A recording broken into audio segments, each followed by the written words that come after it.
پرسی گەڕانەوەی پاشەکەوتی موچەی موچەخۆران و کۆمەڵێک بابەتی دیکە کە ئێستا حکوومەت هێرێمی کوردستان ناچێتە ژێرباری ئەوەی ئەو موچەیە بگەڕێنرێتەوە بۆ موچەخۆران پێویستی بە پاساوی ئەوەی کە پێویستی بە بودجەی تەرخان کراوە پێویستی بە کۆمەڵێک ڕێکاری دیکەیە بە دیاریکراوی پارتی دیموکراتی کوردستان تا ئێستا ئەوەی کە هەیە و دەوترێت لەگەڵ ئەم بابەتەیانی بەڵامیکێتی نیشتیمانی کوردستان و بەشێک لە حیزبەکانی دیکەش لە هەرێمی کوردستان سوورن لەسەر ئەوەی کە داکۆکی لە گەڕانەوەی موچەی موچەخۆران بکرێت کە پێشترۆک و پاشەکەوت لەلایەن بوو. دیارە لە بەغدایش ئەو کێشانە بەدی دەکرێت لە نێوان حیزب و کتلە سیاسیەکان چەو پڕۆپارەی تەرخان دەکرێت بۆ شیعە و پڕۆپارەی کە تەرخان دەکرێت بۆ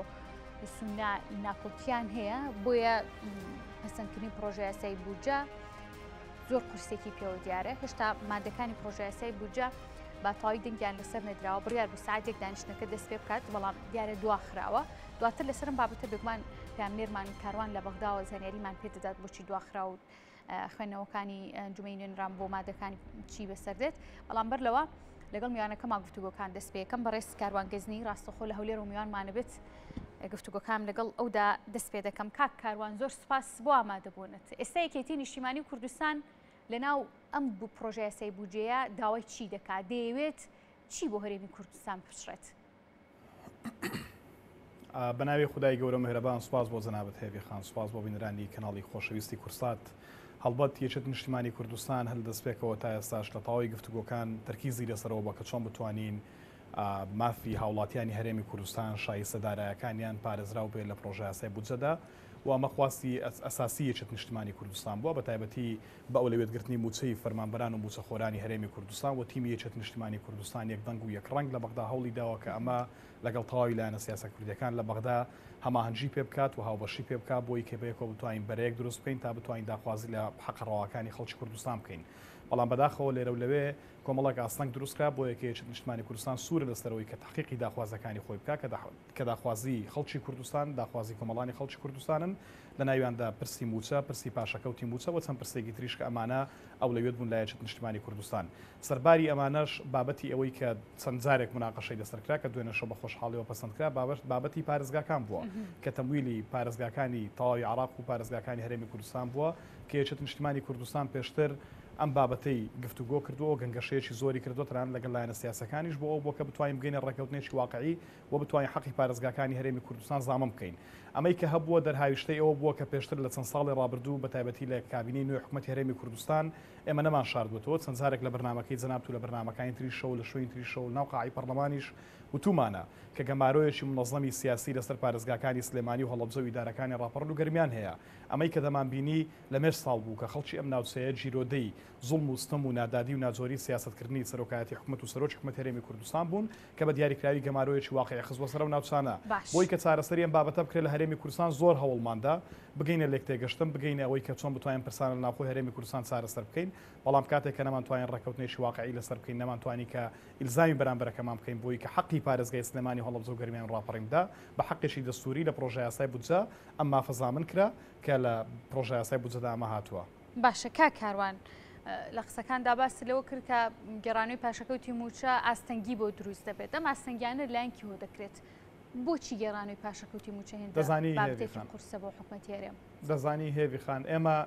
ئێمە پێشتر لە پرۆژەی سیاسی وەرەقەی سیاسی خۆمان لە هەرێمی کوردستان پێشتر لە پەرلەمانی کوردستان ئێستاش لە پەرلەمانی عراق پاشەکەوتی موچە ئەولەویەتی یەکێتی نیشتیمانی کوردستان بووە و داکۆچی کارێکی سەرسەختی ئەم مافە بووین کە مافێکی حەقیقی هاوڵاتیان و موچەخۆرانی هەرێمی کوردستان و تەواوی موچەخۆرانی هەرێمی کوردستانە ئێمە پرۆژە یاسامان هەبووە لە پەرلەمانی کوردستان بەڵام بەداخەوە بەهۆی ئەم زۆری نێوکەمینە ئەم عەقڵە خۆستەپێنێ نەمانتوانیوە کە پرۆژە یاساکە جێبەجێ بکەین ناو پەرلەمانی کوردستاندا ئێستا لە پرۆژە یاسای بودجە هەواڵامان لە فراکسیۆنی یەکێتی هەوڵیان داوە کە ئەم مادەیە دووبارە بچەسپێنن لەوێ بۆی کە ئەم حەقە بگەڕێتەوە چونکە پاشەکەوتی موچە نزیک بە 10 ملیار دلار لای حکوومەتی هەرێمی کوردستانە ئەمە حەقێکی ڕەوای هاوڵاتیانی هەرێمی کوردستان و شایستەی موچەخۆرانی هەرێمی کوردستانە کە دەبێت بۆیان بگەڕێنرێتەوە و باشترین ڕێگە چارەوەیە کە لە پرۆژە یاسای بودجەدا ئەمە جێگیری بکرێت و ئەمە پرسێکە بودجە بۆ ئەوەیە کە تۆ بێی بە تەوازن بە شێوەیەکی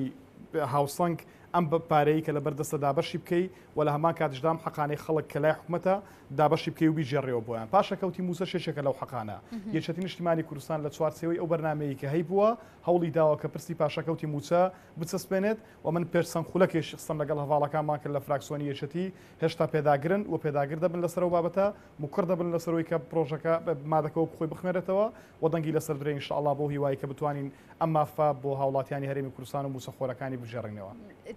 هەمیشە لەم جۆرە بڕیارانەیە لەم جۆرە گرژیە سیاسیانەیە کە ڕوو دەدات زۆر جار دەنگۆی سیر بڵاو دەکرێت کۆمەڵە دەنگێک بڵاو دەکرێتەوە پێویستی بەڕوونکردنەوە بۆ منە چەسپانی بڕگەی پارێزگای ناڕازی لە بودجەدا کە ئەمە یەکێک بوو لە پێشنیازەکانی یەکێتی نیشتیمانی کوردستانی و پرۆژە یاساکەدا بەڵام جۆرێک لە دەنگۆی هێناوەتە ئاراوە ئەمە هەڵوەشانەوەی قەواری سیاسی هەرێمی کوردستانە ئەمە مەترسیە بۆ قەواری هەرێمی کوردستان کاکاروان یەکێتی نیشتیمانی کوردستان ڕەچاوی ئەم خاڵی کردووە. هێوی خان یەکێتی نیشتیمانی کوردستان تاریخێکی دوور و درێژی هەیە لە هەرێمی کوردستان خۆی یەکێک بۆ لەو حزبانەی دەست پێشخەر بۆ لە دروستکردنی قەوارەی هەرێمی کوردستان و چەسپاندنی مادە دەستوریەکان بۆ بە دەستورناساندنی قەواری هەرێمی کوردستان لە ساڵانی ڕابردوو لە شۆڕشکردن کە یەکێتی پێشەنگ و پێشمەرکانی گیانبازی کردووە بۆی کام هەرێمە بەرهەم بێنێت و ڕاپەڕینی بە خوێنی شەهیدەکانی کردووە و ئێستا قەواری هەرێمی کوردستانی پێدروست کردووە و جەنابی مامزلال و ڕەفیقەکانی لە بەغدا توانیویان ئەو مادانە بسەسپێن کە قەواری هەرێمی کوردستان قەوارەیەکی دەستوری بێت بۆیە ئەم هەبوونی مادەیەک لە بودجەدا بە هیچ شێوێک تعارض ناکات لەگەڵ دەستور چۆ خۆی ئەگەر هەبێت مادەیەک هەبێت لە بودجەدا لە یاسایەکدا هەبێت پێچەوانەی دەستور بێ هەر خۆی ئۆتۆماتیکیان قبول کراو نییە بۆیە هیچ شتێک نەبووە تا پێچەوانەی ئەوەی کە دەستورێکەیە کە حەقی داوە بە هەرێمی کوردستان وەکو هەرێمێکی دەستوری ئەمە نقطەی یەکەم نقطەی دووەم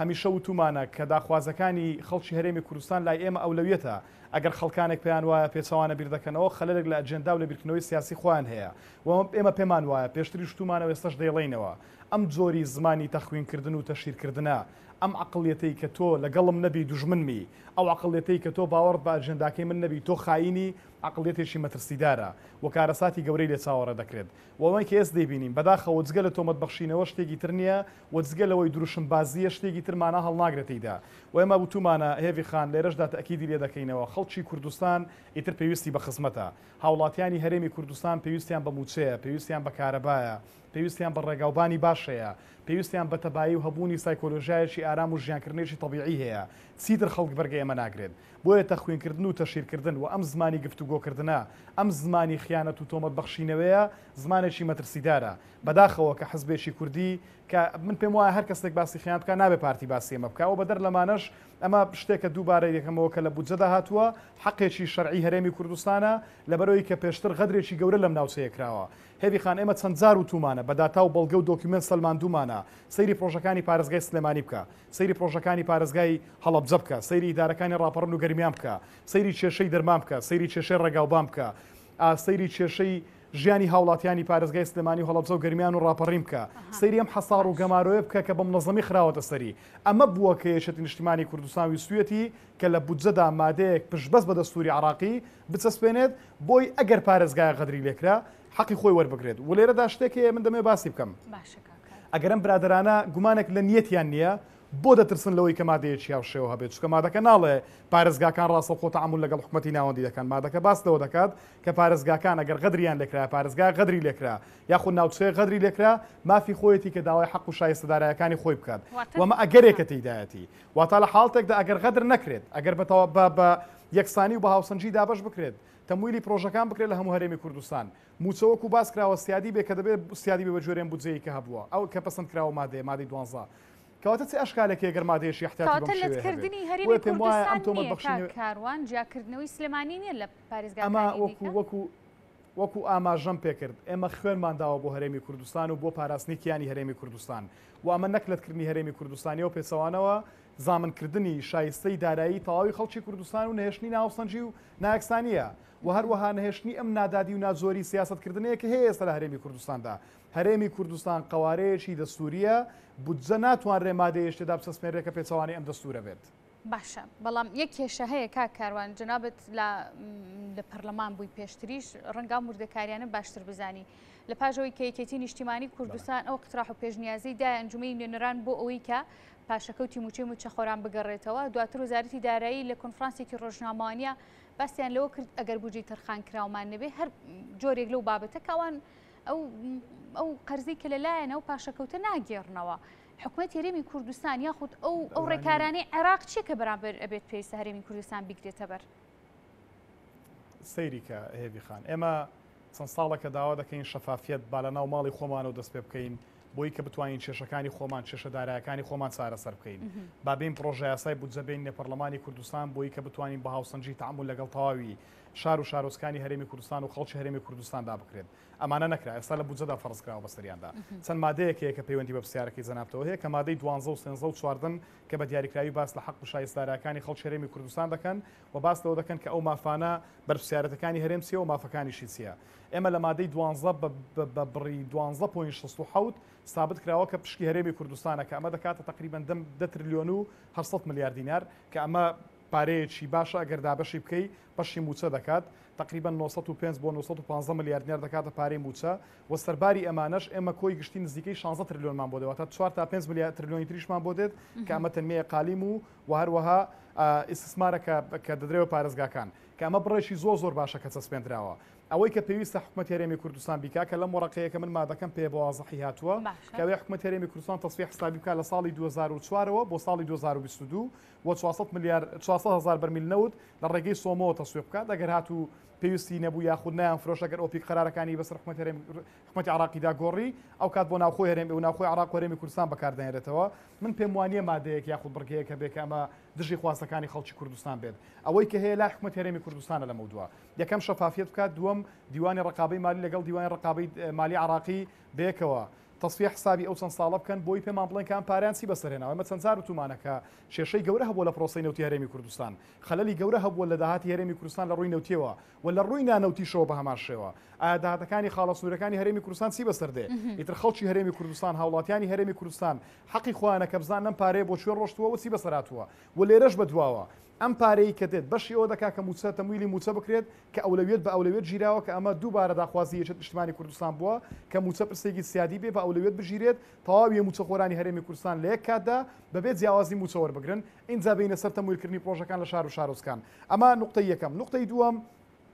ئەمەی کە پەیوەندی بە مادەی 13 و تەسویقی نەوتیەوە هەیە وەکو ئاماژەم پێکرد لە هەمان کاتیشدا بڕگەی تریتدا کە پەیوەندی بەچیەوە هەیە پەیوەندی بۆ قەرزانی سەر هەرێمی کوردستانەوە هەیە. ئێمە پرسیارە ئێمە لە پەرلەمانی کوردستانیش کاتی خۆی لەگەڵ تیمی وەزاری باسمان کردووە حکوومەتی هەرێمی کوردستان بۆ دەبێت 4 تریلیۆن قەرزاری TBI بێت بۆ قەرزاری بانکی کوردستانە بۆ قەرزاری بانکی مرکزی عراقیە. ئەم پارانە ماڵن لەسەر حکوومەتی هەرێمی کوردستان. ئەکید ئەمانەی کە باسم کرد لە کۆی 199 تریلیۆن تقریبا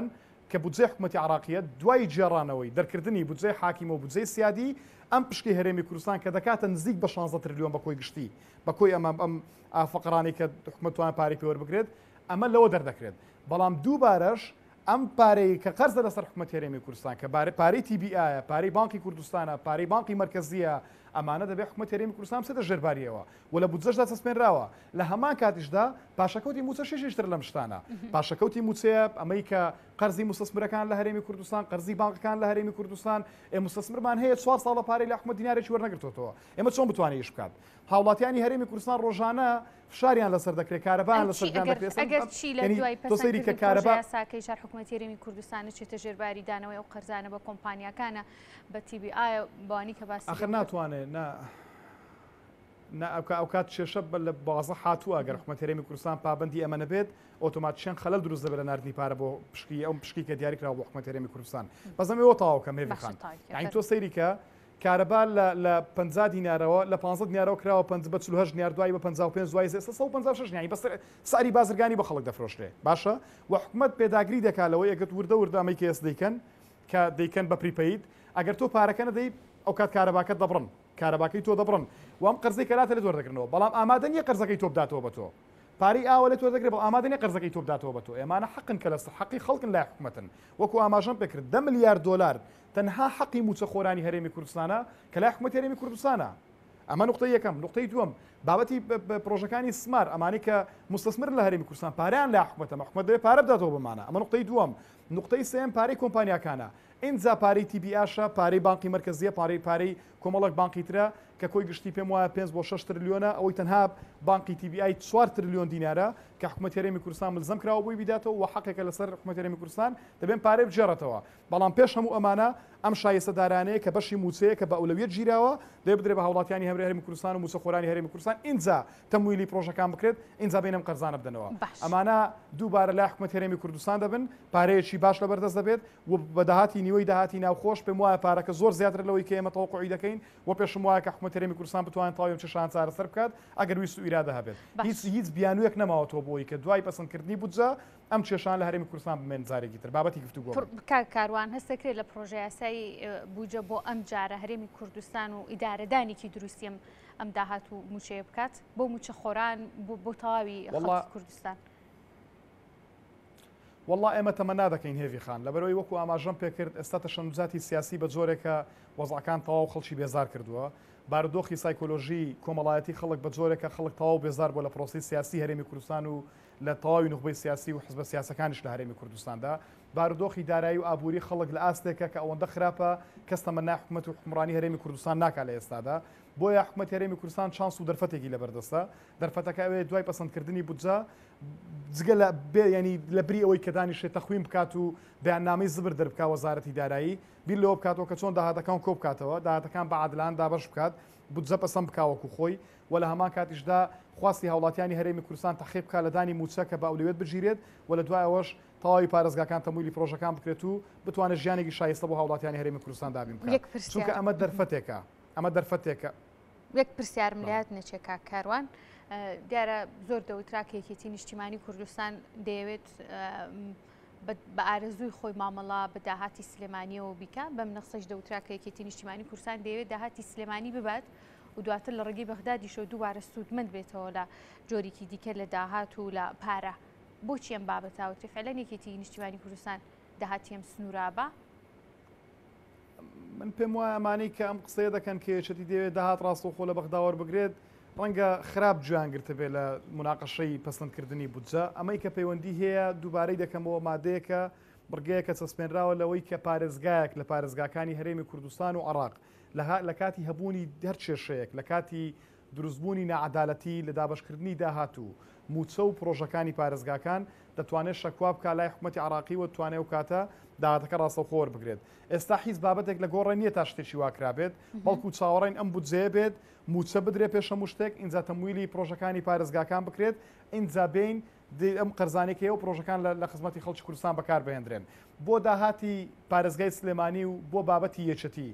ئێمە نەترساوین لەوەی کە داهاتی سلێمانی بخینە بەردەمی خەڵکی کوردستان لە ماوەکانی ڕابردوو برای بەڕێزمان کاقوبات پرۆژەیەکی ڕاگەیان بەناوی پرۆژەی شەفافیت کە ماڵپەڕێک بووە تەواوی داهاتەکانی ناوخۆی پارێزگای سلێمانی و هەڵەبجە و ڕاپەڕن و گەرمیانی لەسەر بووە و هەر ڕۆژنامەنووسێک هەر ڕێکخراوێکی مەدەنی هەر هاوڵاتیەک هەر جیئەتێکی ڕقابی لە هەرێمی کوردستان دەتوانێت ئەکسسی بۆی هەبووە بۆی کە بتوانێت ڕاستەوخۆ سەیری داهاتەکان بکات و بزانێت کە داهاتەکانی ئەم پارێزگایە چەندن نەمان شاردوەوە کە داهاتەکان چۆنن بەڵام باسیشمان لەوە کردووە کە ئەم گەمارۆیی کە باسمان لە ئیدارەدانی سلێمانی دەکرد کە لەسەری بووە گەمارۆکە تەنها گەمارۆیەکی دارایی نەبووە بەڵکو قەتیسکردن و خنکاندنی خاڵە سنوورەکانیش بووە بۆی کە بەشێکی زۆری لێ خۆشببوون بڕاتەوە منطقەیە بۆی بەشێکی زۆری باجەکان لەو منطقەیە وەرنەژیرێن بێنەوە بۆ هەولێر ئەمانە هەمووی کۆمەڵێک هەوڵ بوون کە بەرامبەر بە پارێزگای سلێمانی و هەڵەبجە و ڕاپەڕن و گەرمیان کراون بەڵام یەشەتی نەترساوە لەوەی کە بێ داهاتەکان ئاشکرا بکە داهاتەکانمان ئاشکرا کردووە و لێرەشەوە خازا دەبین بە ڕقابە وەم پارەی کە دێت شنایەتە پارێزگای سلێمانی و یەکسەر دێتە بانکێک لە بانکانی حکومەتی عێراقی و حکومەتی هەرێمی کوردستان پارەکە دابەش دەکات بۆیە پێم وانە کە خەلەلێکە بێکایەشەتی پارەکە دەبا بۆ خۆیان نایبا بۆ خۆی چکە بانقامە بین نییە و پێشتری شەمەی کە لەبەر دەستمان بۆ خاڵی ناوخۆی و خاڵی سنووری وازح بووە کە لەسەر ماڵپەڕی شەفافیت هەبووە باشە چاوەڕێ دەکرێت کە دەنگ بدرێت لەسەر ئەو بڕگەی کە تایبەتە بە گێڕانەوەی پاشەکەوتی موچە ئێمە هەموو برادرانمان هەموو هەوڵ و پێداگریەک دەکەن لەوەی کە ئەم بڕگەیە بچەسپێنن بۆی کە پاشەکەوتی موچە کە حەقێکی موچەخۆرانی هەرێمی کوردستانە لە بودجەدا بچەسپێندرێت وەکو ئاماژەم پێکرد حکومەت هەرێمی کوردستان ناتوانێت خۆی لەمە بە دوور بگرێت و ناتوانێت خۆی لەمە بدزێتەوە و ناتوانێت بڵێ دەبێ چی بۆ دیاری بکرێت چی بۆ دیاری نەکرێت ئەمانە موچەخۆری هەرێمی کوردستانن و ئەم پاشەکەوتە حکومەتی هەرێمی کوردستان کردوێتی لێبڕینی موچە حکومەت هەرێمی کوردستان کردوێتی هاوڵاتیانی هەرێمی کوردستان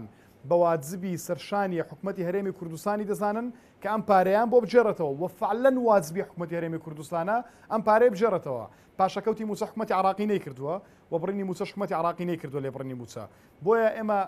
تەرکیز دەکەین وەسەرەوەی کە بەڵێ هەواڵامان پێداگرن و دڵنیا بە بەرنامەی تریشمان هەسەرەوەی کە پاشەکەوتی موچەی فەرمانبەرانی هەرێمی کوردستان بجێڕنەوە و سازشی لەسەر ناکەین. بەڵێ بەڕێز کاروانگەزنی لە هەولێر و میانی مەگوی زۆر سوپاس و ئامادەبوونیت کاک کاروان.